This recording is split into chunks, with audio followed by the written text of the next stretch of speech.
Wassalatu wassalamu ala asyrafil anbiya'i wal mursalin wa ala alihi wa sahbihi ajma'in.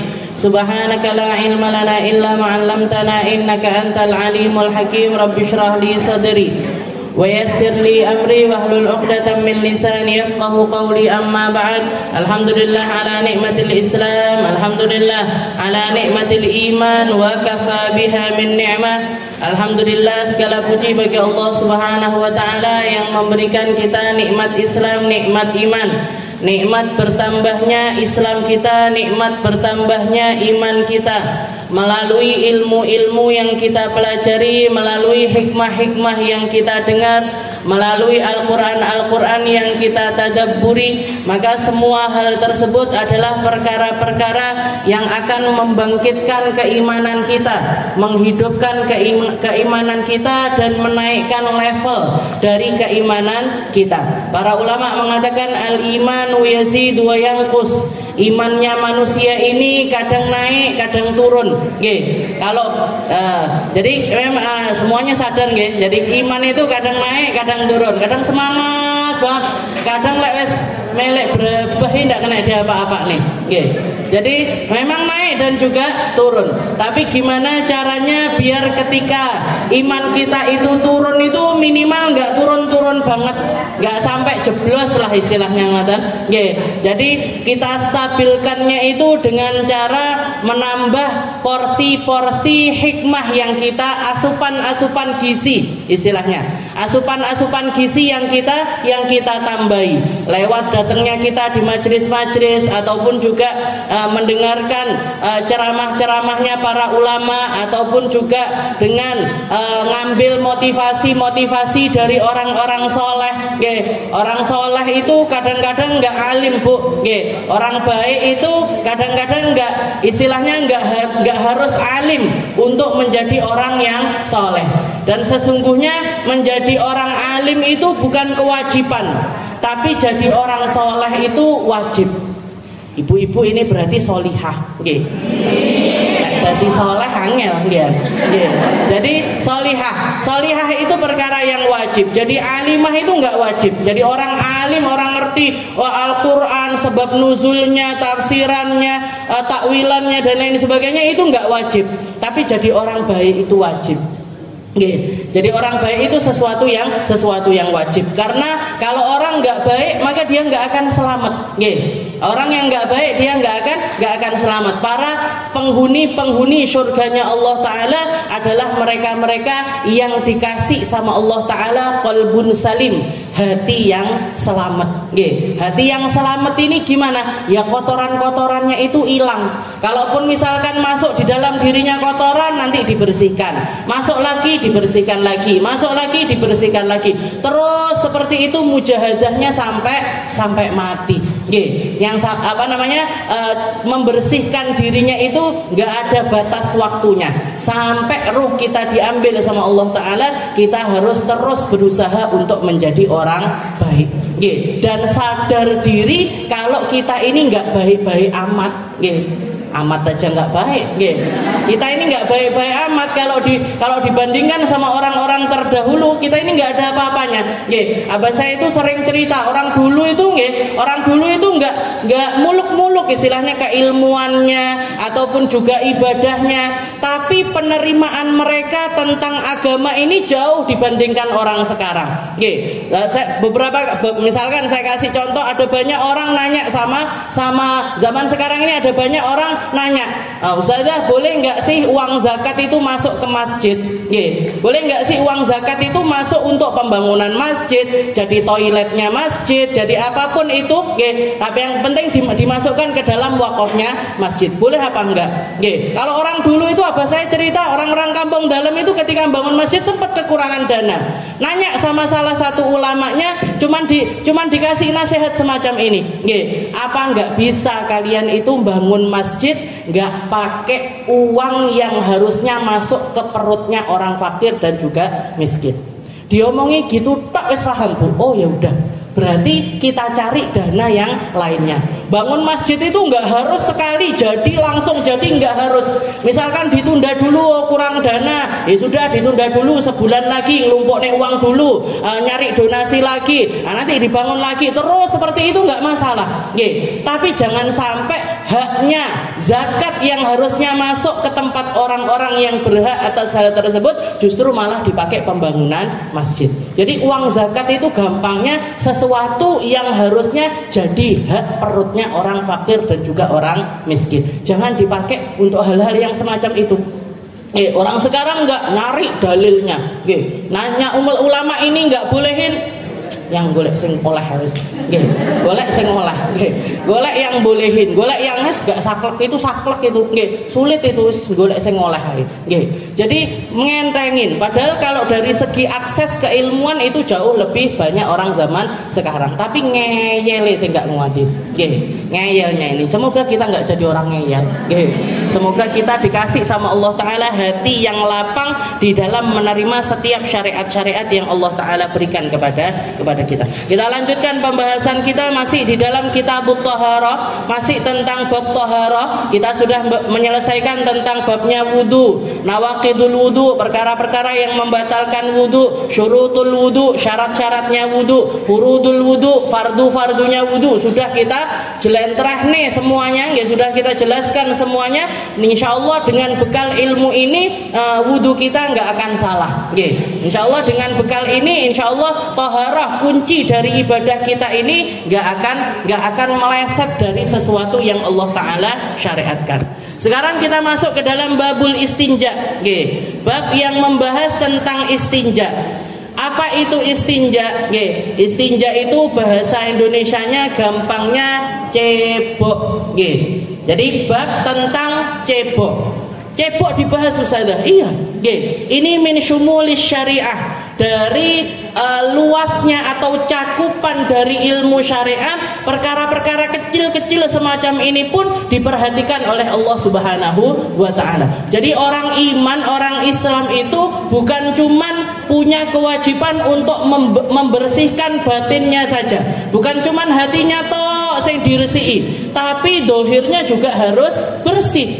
Dohirnya juga harus bersih. Mulutnya jangan sampai bau, ketiaknya jangan sampai mengganggu teman yang di sebelahnya. Ngene titik breng, ngene titik breng. Nah, ini apa namanya, nggak benar ini Gian. Jadi sesuatu yang menjadi fitrahnya manusia, sesuatu yang memang manusia itu keadaannya ya seperti itu. Jangan kalau nggak mandi 2 hari ya mesti baunya nggak enak.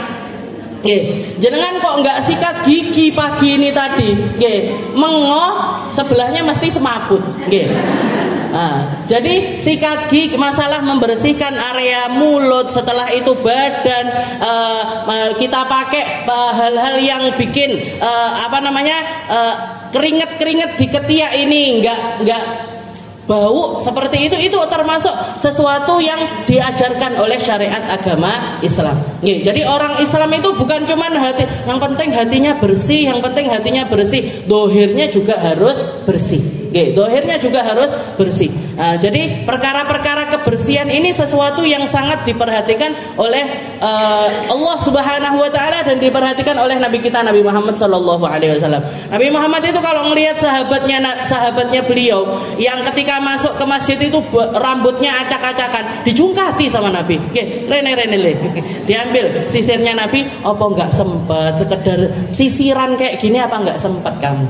Disisirin sama Rasulullah Sallallahu Alaihi Wasallam. Dari perhatiannya Nabi dengan perkara-perkara kebersihan. Nabi Muhammad itu aroma tubuhnya sudah wangi.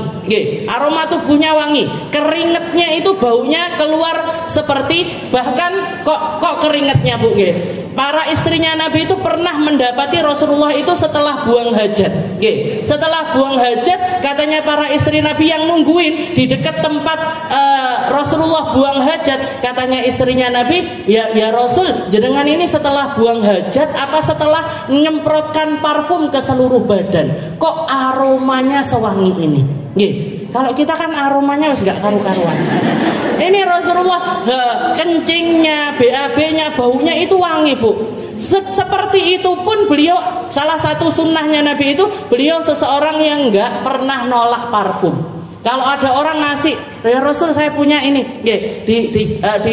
diginikan ke Rasulullah, nggak pernah ditolak sama Nabi Muhammad SAW. Dan beliau senang pakai parfum, senang sama bahkan termasuk sesuatu minad dunia. Ketika ditanya apa perkara dunia yang jenengan senangi ya Rasul, maka salah satunya adalah at-tib.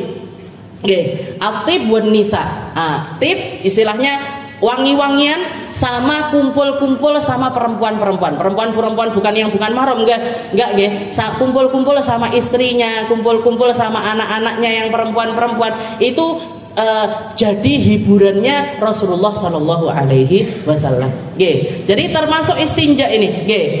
Dan makna dari istinja ini kalau kita mau merenungi, manusia itu butuh minum, butuh makan. Ketika kita butuh makan, butuh minum, otomatis juga punya kebutuhan untuk mengeluarkannya.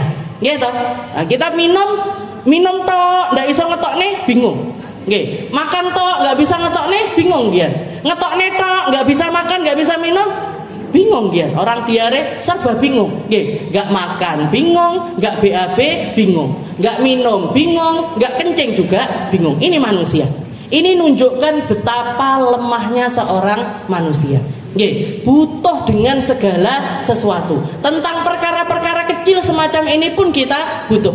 Makanya ada satu orang soleh datang kepada raja kaumnya, datang kepada raja pada zaman tersebut. Setelah itu nanya sama rajanya, wahai raja, rajanya di depannya raja itu dikasih minuman. Wahai raja, kalau misalkan kamu terhalang antara dirimu dengan minuman ini, kira-kira kamu bersedia nggak memberikan setengah kekuasaanmu kepada orang yang mau ngasih kamu minuman? Jangan kehausan seharian nggak dapat minum, atau 2 hari nggak dapat minuman. Jangan orang kaya raya uangnya miliaran. Setelah itu ada orang tunuk datang bawa air segelas. Ini saya jual sama kamu air segelas ini. Ini udah kehausan banget ini, sudah kehaus sekali. Berapa harganya? Harganya 2 miliar. Dikasih nomor mboten? Dikasih. Karena sudah kehausan, timbang mati aku wis tak ombe ae, ini uangnya 2 miliar.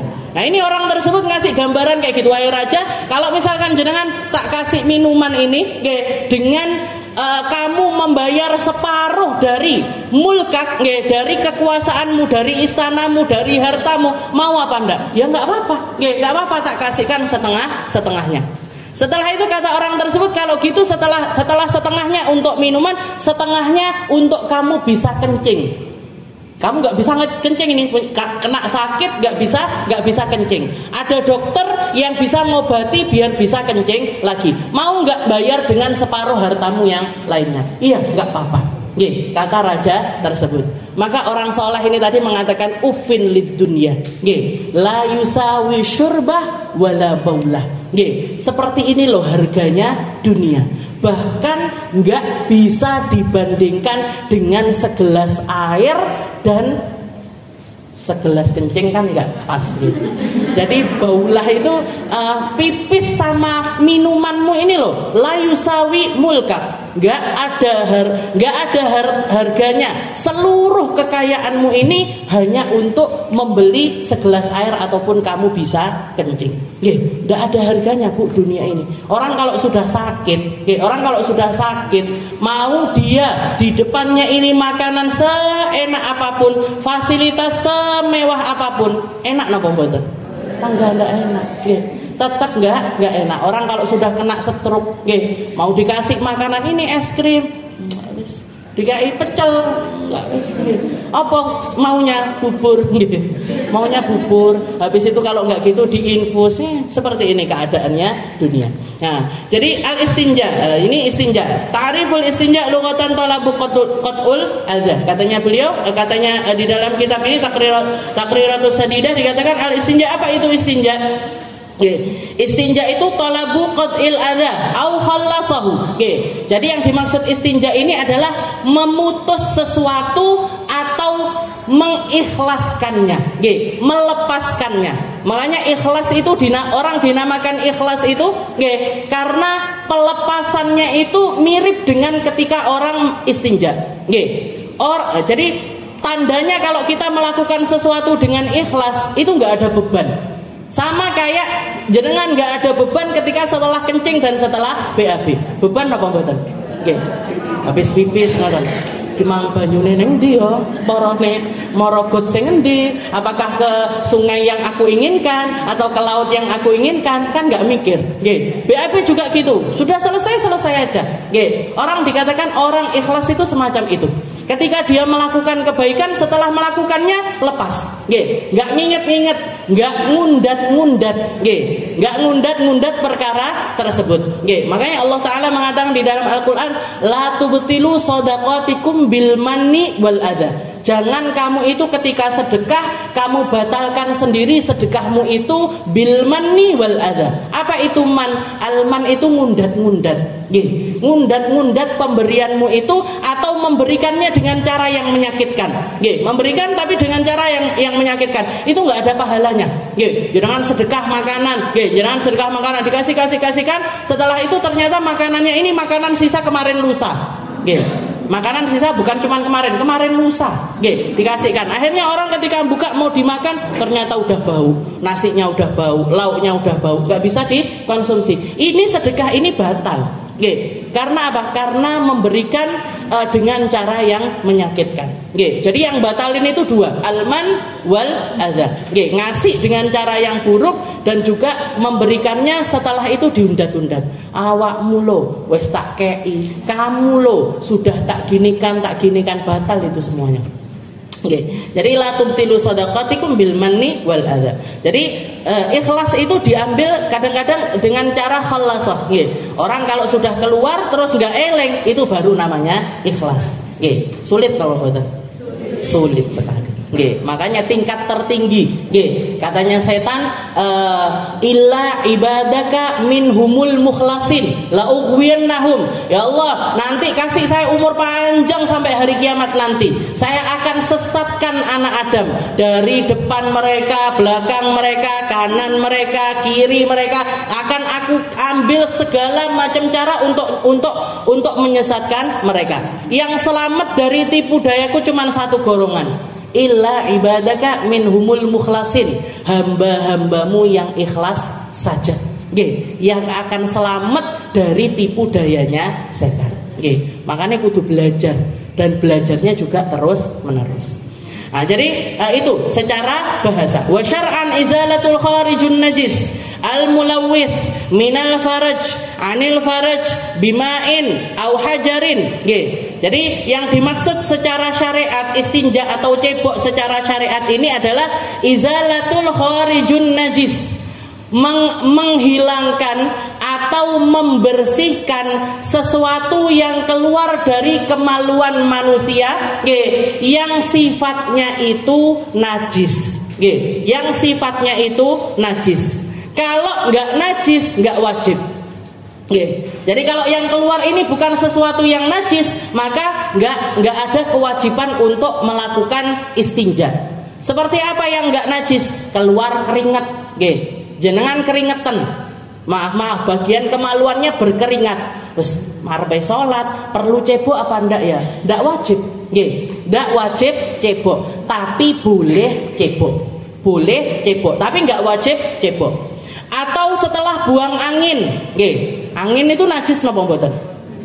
Wong ndak enek bentuke, gimana mau kita bilang najis? Kan cuman angin ini kan kayak gini nih. Nah, nggak bisa mau dibersihkan juga apanya yang mau dibersihkan. Jadi dari kentut, orang kentut ini wajib apa nggak istinja? Nggak wajib, nggak wajib istinja. Bahkan makruh istinja.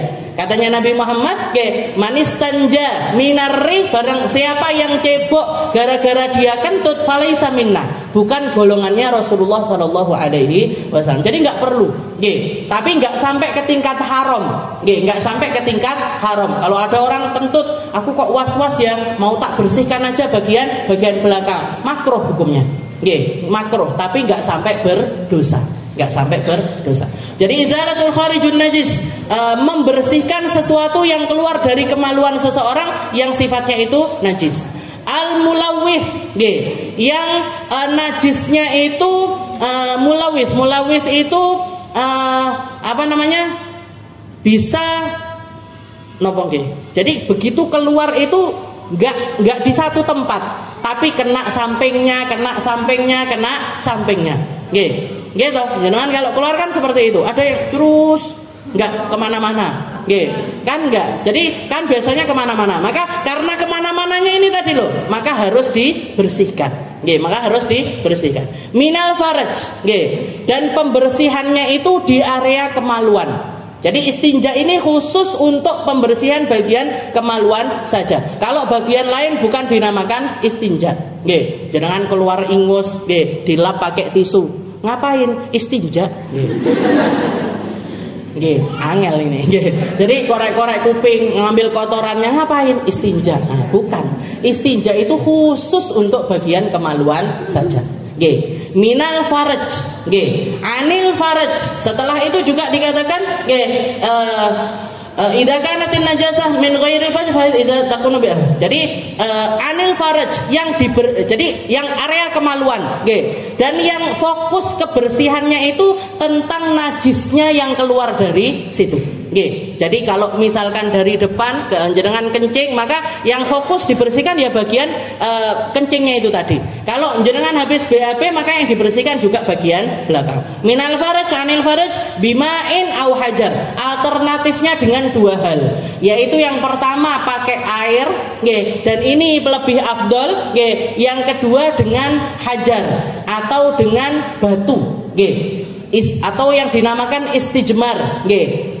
Istinja pakai batu, nggih, istinja pakai batu. Jadi alternatifnya pakai dua perkara. Bisa pakai air saja, nggih, bisa pakai air saja, bisa pakai batu saja, bisa menggabungkan antara dua perkara ini, nggih. Tapi kalau mau menggabungkan, pakai batu dulu, baru setelah itu pakai air.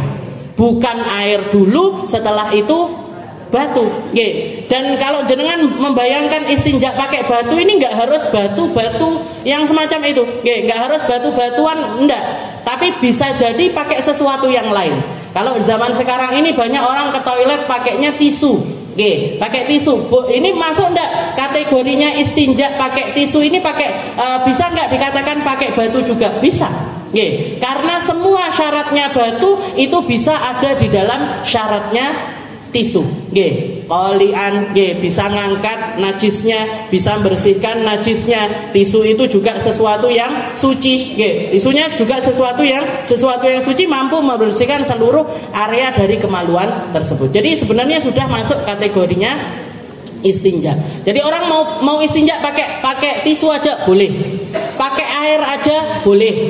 Menggabungkan antara dua-duanya juga boleh, dan ini lebih afdol. Nah, kalau mau gabungin gimana? Tisu dulu, baru setelah itu air. Kenapa? Karena kalau air dulu setelah itu tisu, nggih, maka istinjanya ini nggak ada nilainya, nggih. Istilahnya nggak ada faedahnya.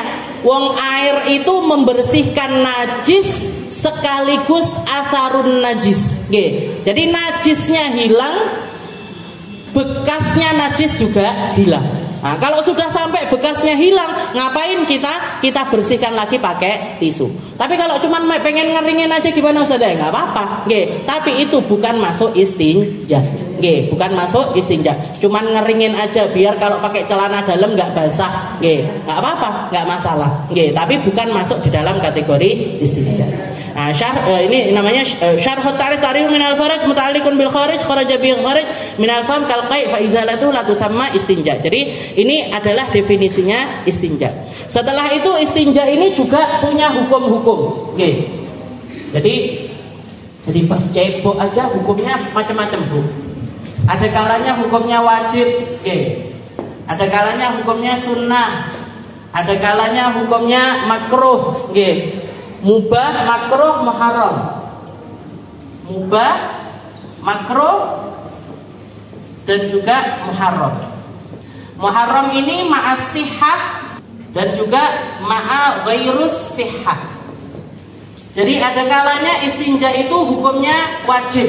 Oke, ada kalanya hukumnya wajib. Berarti kalau nggak cebok dari perkara ini, maka dia dihukumi orang yang berdosa.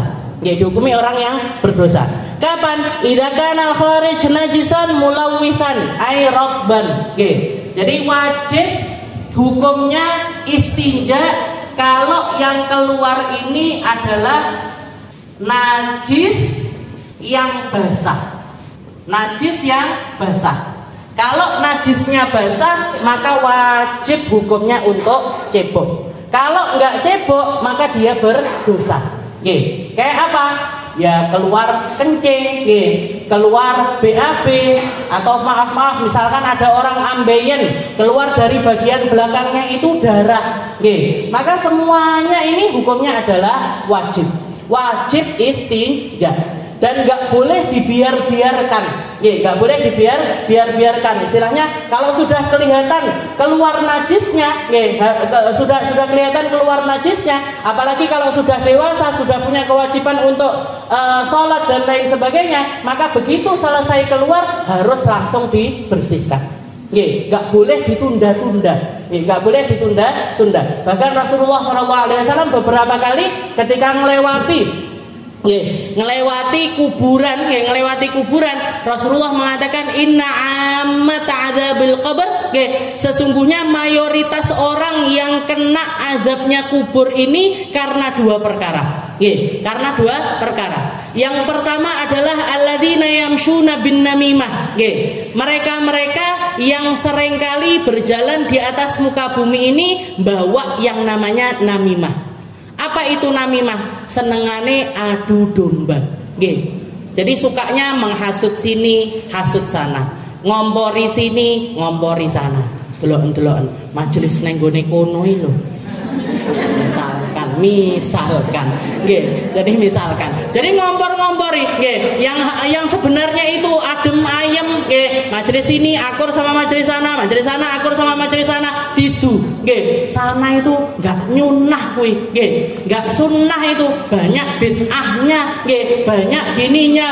Ngompori. Ini yang sebenarnya orang sudah hatinya sudah tenang, ngaji dan lain sebagainya, diutik-utik pakai perkara-perkara yang semacam itu. Itu yang secara umum. Yang secara personal pun juga demikian.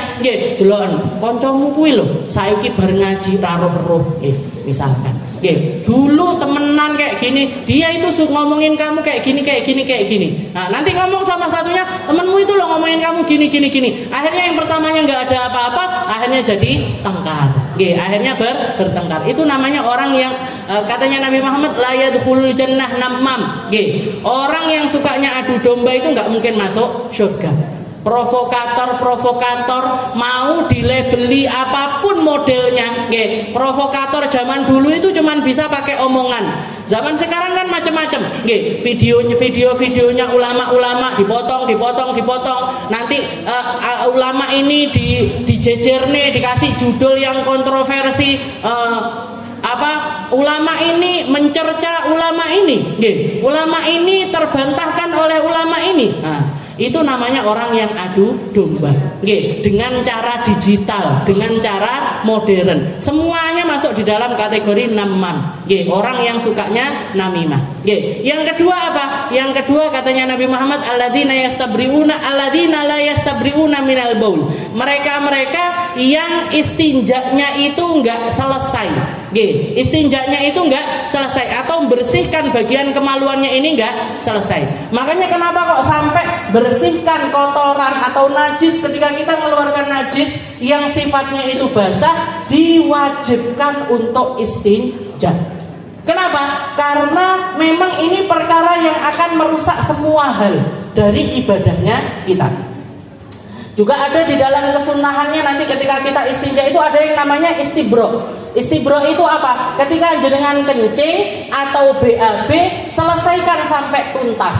Selesaikan sampai tuntas. Kalau perempuan nuntasinnya gimana? Dehem. Jadi setelah kencing keluar semuanya, dehem. Kalau belum keluar lagi masih kerasa, masih ada yang ganjel, itu lagi. Nggih. Kalau masih rasanya masih kurang juga, ditekan perutnya bagian bawah. Nggih. Ditekan dulu perutnya bagian bawah. Itu insya Allah nanti sudah keluar semuanya. Nggih. Kalau laki-laki, nggih, yastantir katanya Nabi, nggih, dingeten nih. Niki kan laki-laki ngeten nggih. Jadi diginikan, disentil. Nah, disentil 3 kali. Tek, biar apa? Biar tuntas semuanya. Ya anak-anaknya jenengan yang laki-laki diajarin. Diajarin kalau misalkan habis kencing, jangan keburu-buru langsung berdiri langsung dicebokin, tapi diginikan dulu. Nah, jangan jenengan tapi yang nyentil sakit. Biar dia sendiri yang nyentil. Jadi ini katanya Nabi karena banyak orang nggak tuntas kencingnya, tahu-tahu langsung cebok. Tahu-tahu langsung cebok. Akhirnya apa yang terjadi? Setelah dia cebok kan basah kemaluannya. Dia berdiri padahal air kencingnya itu masih ngalir. Ketika air kencingnya ini masih ngalir, dia kira itu cuman air aja. Dikirain air aja. Akhirnya kena pakai celana dalam, kena najisnya ke celana dalam. Kalau nggak pakai celana dalam, akhirnya kena ke baju. Bajunya dipakai sholat. Sholatnya akhirnya nggak sah. Sholatnya akhirnya nggak sah. Makanya sampai istinja itu dihukumi wajib kalau dari perkara yang basah. Harus dilakukan. Idza kana al-kharij najisan mulawwithan. Mantub idza kana al-kharij najisan ghairu mulawwith ka ba'rah ya bisa aududah. Yang kedua hukumnya sunnah. Kapan? Ketika yang keluar ini kering. Ketika yang keluar ini najis, najis tapi kering. Najis tapi kering itu gimana misalnya? Ya jenengan misalkan BAB keras sekali. Kerasnya itu keras banget sampai nggak ada basah-basahnya sama sekali. Begitu keluar, ini kan nggak mulawith, nggak ngotorin, nggak basahin area sekitarnya kemaluan. Tapi gimana hukumnya? Karena yang keluar adalah perkara yang najis, maka tetap sunnah untuk dibersihkan. Tetap sunnah untuk dibersihkan. Atau juga misalkan yang kering itu orang kencing batu, nggak keluar air sama sekali, tapi keluarnya batu, pluk banyak. Gimana ini? Sunnah tetap untuk istinja. Atau bahkan di sini aududah. Atau kalau yang keluar itu dud, dud itu ulet, apa? Kereminan, cacingan. Kalau orang kereminan, cacingan, ini keluar dari kemaluannya dia, gimana hukumnya? Sunnah tetap untuk istinja. Tetap sunnah untuk istinja. Dan juga kadang-kadang hukumnya mubah al istinja minal araq. Ini tadi yang sempat kita bahas. Kalau yang keluar ini cuma sekedar keringat saja. Jadi orang nggak kenapa-kenapa, nggak kenapa-kenapa, tapi kok rasanya nggak enak aja, kayaknya keringetan ini di bagian kemaluannya. Maka dia mau sholat perlu istinja apa enggak? Boleh istinja, tapi nggak wajib, nggak sunnah, nggak wajib, nggak sunnah. Mubah ini apa? Dilakukan boleh, nggak dilakukan juga boleh. Dilakukan boleh, nggak dilakukan juga boleh. Yang kelima adalah makruh. Kapan makruh? Istinja minarrih. Kalau hanya sekedar kentut. Jadi kalau yang keluar angin, maka makruh hukumnya untuk istinja. Makanya kalau kita lihat, agama ini nggak melulu pakai logika. Agama ini nggak bisa jenengan melakukannya semuanya pakai harus masuk akal, harus ilmiah, harus difahami oleh nalar, nggak bisa. Yang namanya syariat ini kepercayaan. Syariat ini adalah aturan dari sang pencipta manusia, dan semuanya tujuan utamanya adalah satu hal. Apa itu? Taat. Ta'abbudi. Orang melakukan perkara-perkara syariat, mau dia ngerti maksudnya ataupun enggak ngerti maksudnya, tapi tetap dia wajib untuk melakukannya. Sebagai bentuk apa? Sebagai bentuk penghambaannya kepada Allah Subhanahu wa ta'ala. Saya kasih contoh misalkan kayak orang melakukan iddah. Jadi orang setelah ditinggal wafat suaminya atau cerai, jadi pisah hidup ataupun pisah mati, perempuan itu wajib melakukan yang namanya iddah. Apa iddah itu? Iddah itu masa menunggu. Masa menunggu di mana kalau dia melakukan akad nikah di waktu tersebut nggak sah, Bu. Jadi orang baru cerai dari suaminya seminggu, habis itu nikah lagi sama orang lain lagi, nggak sah pernikahannya. Orang baru ditinggal wafat suaminya sebulan, langsung nikah lagi sama tetangga desanya, misalkan. Gimana hukum pernikahannya? Nggak sah. Kalau sudah pernikahannya nggak sah, hubungannya dihukumi zina. Setiap kali berhubungan dia dihukumi berzina. Jadi apa tujuannya dari iddah ini? Apa tujuannya dari iddah? Yang pertama tujuannya memastikan kosongnya rahim. Memastikan kalau rahimnya ini nggak ada janin di dalamnya. Nah, jadi di masa itu dia nunggu, dia ngelihat ini, saya hamil apa enggak. Kalau misalkan hamil, ketahuan bapaknya siapa. Bapaknya ya suaminya yang sebelumnya. Tapi kalau misalkan setelah menikah 2 minggu habis itu nikah lagi, jadi cerai 2 minggu kemudian dia nikah lagi, tahu-tahu hamil, kan bingung. Iki anaknya sapa? Ini anaknya bapak pertama apa anaknya bapak yang kedua? Jadi yang pertama tujuannya adalah untuk mengetahui tentang kosongnya rahim. Tujuannya yang kedua, untuk menenangkan diri. Tujuan keduanya adalah untuk menenangkan diri. Karena orang ketika ditinggal wafat ataupun juga berpisah, bercerai, itu mesti hantaman yang sangat keras untuk orang tersebut, untuk hati orang tersebut, untuk mentalnya dia. Jadi dia butuh untuk menenangkan diri. Butuh untuk menenangkan diri. Nggak keluar rumah, nggak ketemu sama laki-laki, nggak banyak interaksi sama orang. Tujuannya untuk menenangkan diri. Tapi ada kalanya orang nggak dengan tujuan yang dua hal ini tadi. Tapi yang ketiga, apa itu? Ta'abbudi, semata-mata beribadah kepada Allah Subhanahu wa taala. Seperti apa misalnya? Misalnya orang yang baru menikah. Jadi orang baru menikah, belum ngapa-ngapain. Suaminya meninggal dunia. Jadi 1 jam setelah akad nikah suaminya meninggal misalkan. Dan dia menikah bukan setelah, kalau jenengan bayangkan sekarang kan orang nikah sebelumnya pacarannya 3 tahun, 4 tahun, 5 tahun.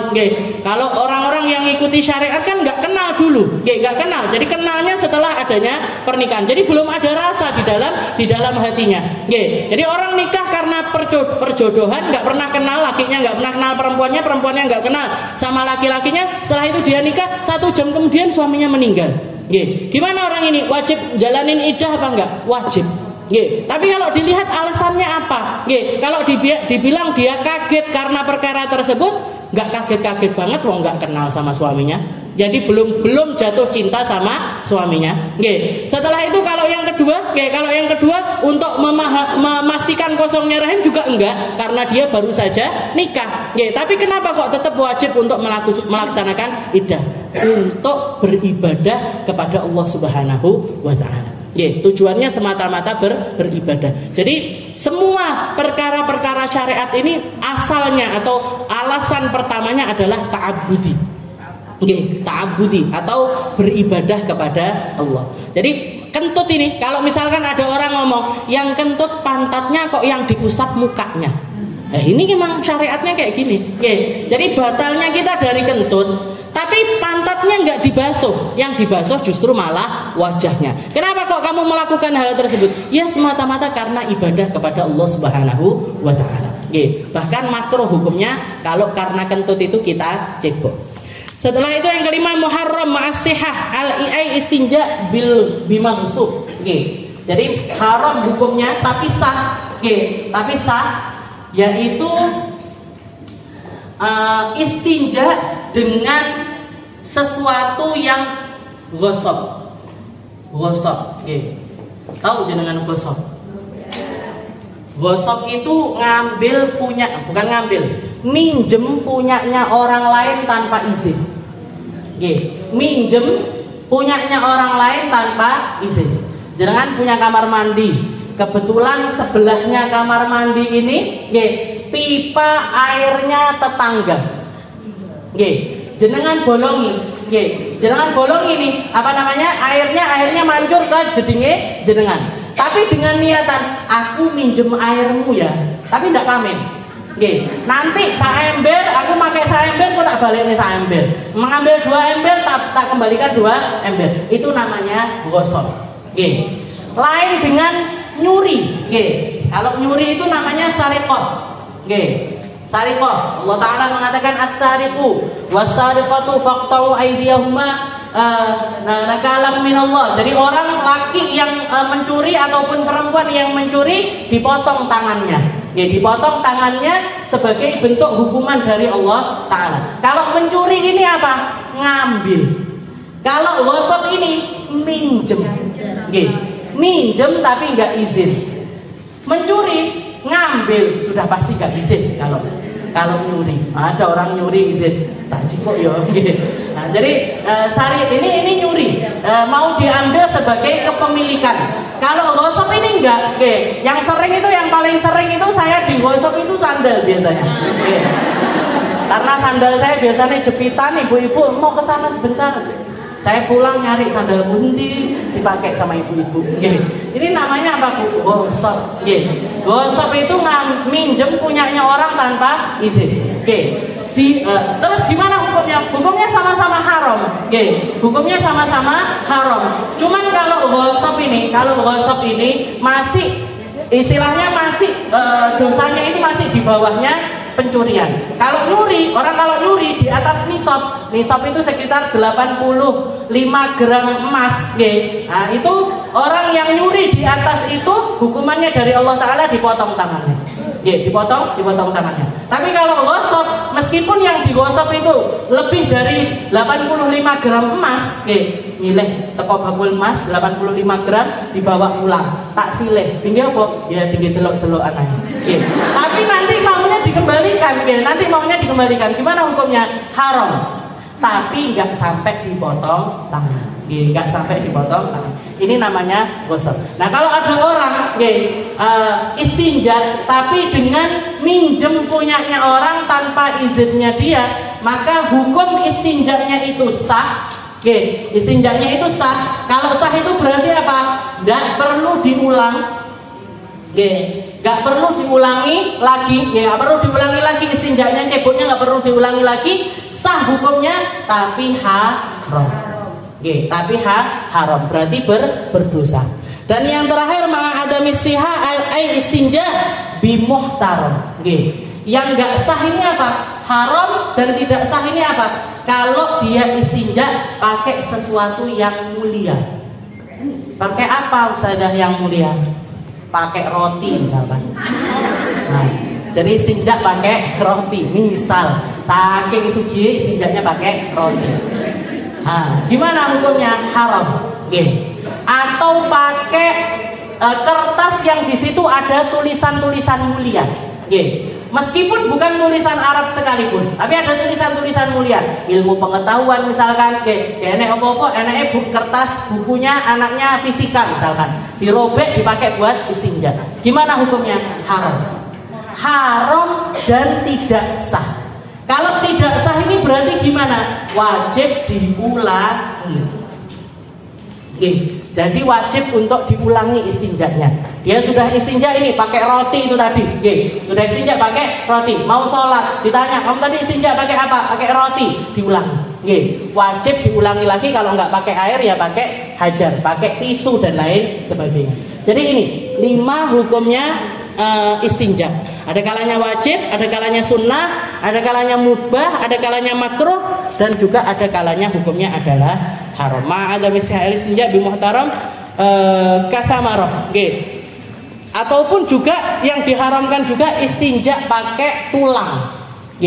Istinja pakai tulang. Jadi ada tulangnya ayam misalkan, atau tulangnya sapi misalkan, jangan pakai buat bersihkan kemaluan. Gimana hukumnya? Haram dan tidak sah. Ini fikih ini detail seperti ini Bu memang. Jadi haram dan tidak sah. Alasannya kenapa? Katanya Nabi Muhammad dilarang untuk istinja pakai tulang itu karena tulang itu adalah makanannya jin. Jadi salah satu hal yang Allah Ta'ala berikan kepada manusia tapi tidak diberikan kepada kaum jin adalah kalau manusia ini semua buah-buahan boleh dimakan, sayur-sayuran boleh dimakan, termasuk hewan itu boleh dimakan. Dengan syarat hewannya ini yang syar'i, enggak jilbaban maksudnya ya. Jadi hewannya ini yang bisa dimakan, yang halal untuk dimakan, giginya enggak punya taring, enggak punya punya kuku yang tajam dan lain sebagainya. Setelah itu disembelih dengan sembelihan yang syar'i. Baca bismillah, ditajamkan dan lain sebagainya. Maka yang enggak dikasihkan sama Allah Ta'ala kepada jin. Di alam jin itu enggak ada hewan. Enggak ada hewan. Jadi jin itu kalau mau makan daging, mereka nunggu tulang-tulang sisanya makanannya manusia. Nah, kelebihannya dikatakan Allah Ta'ala memberikan kepada setiap tulang-tulang yang setelah jenengan makan itu nanti sama Allah Ta'ala dikeluarkan lagi daging yang lebih nikmat dibandingkan daging sebelumnya. Rasanya lebih enak, tapi dia nggak punya pilihan kecuali ngambil sisanya kita. Ngambil sisanya kita. Makanya Nabi Muhammad mengajarkan kalau kalian buang tulang itu baca bismillah, nanti yang makan jin muslim. Tapi kalau buangnya nggak baca bismillah, yang makan jin kafir. Jadi jin itu kan ada yang baik, ada yang nggak baik, ada yang benar, ada yang nggak benar, ada yang Islam, ada yang nggak Islam. Ini aja yang hadir kayaknya yang kosong-kosong itu sekitarannya juga jin-jin itu. Belajar tentang masalah istinja. Jadi mereka makan, mereka makan daging. Makanya saran saya kalau jenengan makan ayam ataupun kambing dan lain sebagainya, ojo dipangan sak tulang-tulang. Mesak neji. Termasuk, duri-durinya ikan itu juga termasuk. Jadi tulangnya ikan itu nanti dikeluarkan lagi dagingnya ikan sama Allah Ta'ala dipakai untuk makanannya para jin. Namanya kalau buang baca bismillah. Dibuang baca bismillah, dibuang baca bismillah. Biar yang sehat ini jin-jin muslim, bukan jin-jin yang kafir. Proteinnya itu yang dapat jin-jin gitu. Protein kan dari kayak gitu-gitu. Ben sing ben lemes mangan terong yang kafir-kafir itu. Ma ada misalnya istinja bimahtaram kasamroh. Jadi nggak boleh hukumnya istinja dengan menggunakan tulang itu tadi. Setelah itu kaifiyatul istinja thalathan al-jama' bainal ma' wal hajar wal iktisar 'alal ma' wal iktisar 'alal hajar. Seperti tadi yang kita bahas, istinja itu 3 caranya. Ada kalanya gabungkan antara air dengan tisu, ada kalanya pakai tisu aja, ada kalanya pakai air saja. Yang paling afdol yang mana? Yang paling afdol yang pertama, yaitu digabung antara air dan juga batu, atau tisu, gampangnya karena saya kayaknya orang kalau zaman sekarang ini ya istinja itu paling enggak ya pakai tisu. Tapi sah hukumnya, digabung. Tapi kalau digabung tisunya dulu baru setelah itu air. Karena ini banyak diamalkan sama para sahabatnya Nabi yang tinggal di sekitaran Masjid Quba. Jadi orang-orang Islam yang tinggal di sekitaran Masjid Quba itu seringkali ketika istinja itu digabung. Karena dikatakan dulu zamannya Nabi Muhammad, orang Arab itu terbiasa istinja hanya pakai batu saja.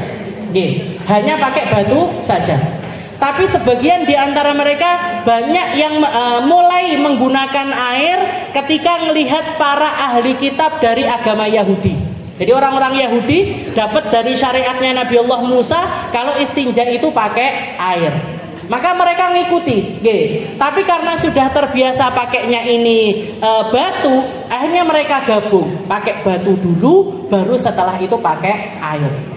Akhirnya dikatakan ketika Rasulullah sholat di Masjid Quba turun satu ayat. Turun satu ayat yang mengatakan innallaha yuhibbut tawwabin wa yuhibbul mutatahhirin. Wahai Muhammad, sesungguhnya Allah Ta'ala ini cinta sama hamba yang terus-terusan bertobat.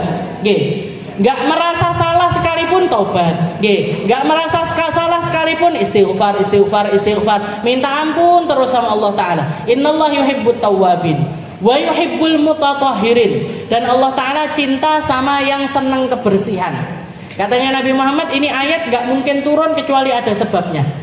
Kecuali ada sebabnya. Akhirnya Rasulullah nanya, apa wahai para ahli Kuba yang kalian lakukan ini apa? Dari kebersihan kalian yang berbeda sama orang-orang Madinah lainnya ini apa? Maka mereka mengatakan, kami ya Rasul, nahnu qaumun, kami ini adalah satu kaum yang ketika istinja itu gabungkan dua hal, yaitu pakai hajar, setelah itu pakai air, pakai batu, setelah itu baru pakai air. Maka katanya Nabi, lah karena itulah kamu disebut sama Allah Ta'ala al-mutatahhirin, mereka-mereka yang cinta dengan kebersihan. Mereka-mereka yang senang kebersihan. Al-jama' bainal ma' wal hajar. Setelah itu al-ikhtisar bil ma'. Nah, yang kedua, tingkatan yang kedua pakai air saja. Kenapa alasannya? Karena air ini bersihkan najis sekaligus dengan bekasnya najis. Tapi kalau memang sudah nggak ada air, pakai alternatif yang ketiga, yaitu pakai hajar saja, pakai batu saja, atau pakai tisu saja. Tapi kalau pakai tisu, yang dibersihkan hanya najisnya saja, bekasnya najis masih tersisa. Bekasnya najis ini masih tersisa. Jadi al-iktisar ala yuhajuz walau ma'a wujudil ma' bisyurut kama sayati. Ayakuna tahiran jamidan qali'an ghairu muhtaram. Dan syaratnya kalau jenengan mau pakai tisu, syaratnya tisunya ini 4, syaratnya batunya ini 4. Tahir, suci, tisunya adalah tisu suci, enggak boleh pakai misalkan ada orang bikin tisu terbuat dari kulitnya anjing misalkan, dipakai istinja, nggak bisa, nggak boleh. Kenapa? Karena nggak suci. Atau juga bekasnya orang, nggak delok, pakai bekasnya orang nggak sah. Ayakuna tahiran, ayakuna jamidan, nggak boleh juga harus sesuatu yang jamid. Jamid itu keras, tapi nggak harus keras yang kayak batu gitu, mboten. Nah, ini termasuk jamid. Jamid itu ada bentuknya, ada bentuknya. Dan yang ketiga qali'an, mampu ngangkat najis, Qali'an itu mampu ngangkat najis. Dan yang terakhir ghairu muhtaram, bukan sesuatu yang mulia, kayak itu tadi. Kayak apa? Roti ataupun juga kertas yang di situ ada tuh. Kalau kertas biasa nggak apa-apa, tapi kalau kertas yang di situ ada tulisan mulia, maka nggak boleh dipakai untuk beristinja. Wallahu a'lam bishawab. Insyaallah kita lanjutkan masih di dalam bab istinja, tentang adab-adabnya istinja. Gimana caranya kita untuk melakukan istinja yang sesuai dengan sunnahnya Rasulullah Sallallahu Alaihi Wasallam.